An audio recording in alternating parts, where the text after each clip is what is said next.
Once upon a time in a field full of tall grass, there lived a small bird named Kip. Now, Kip was like any other little bird, except he couldn't fly. His wings were short and stubby, and no matter how hard he flapped, he just ended up back in the grass. All the other birds could soar through the sky, dive and swoop and glide on the wind, and all Kip could do was watch them from the ground. But he didn't just watch them. Oh no. Every time they flew past, he'd call out to them, "Hey, can I fly with you? Please, please take me with you."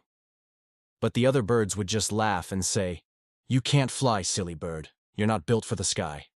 And then they'd disappear into the clouds. So Kip would spend his days sitting in the grass, watching the clouds and daydreaming about flying. "I wish I could just touch the clouds," he'd sigh. One morning, Kip was sitting in the grass as usual, when suddenly he saw something strange. It was a feather, a single long feather that seemed to glow with silver light. It floated down from the sky like a snowflake. And when Kip reached out to touch it, whoosh! The wind danced around him and lifted him into the air.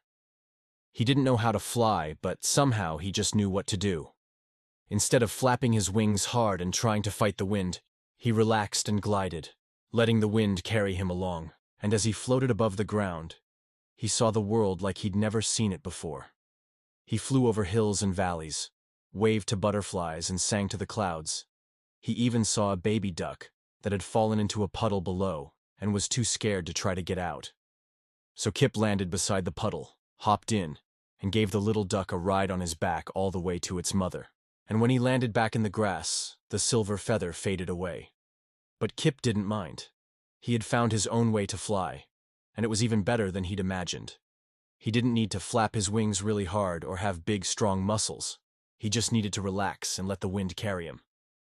From that day on, Kip spent his days soaring through the sky, riding the wind and feeling the sun on his face. And whenever he saw a little bird watching him from the ground, he'd call out, "Hey, you can fly too. All you need is a little wind and a lot of heart." The end.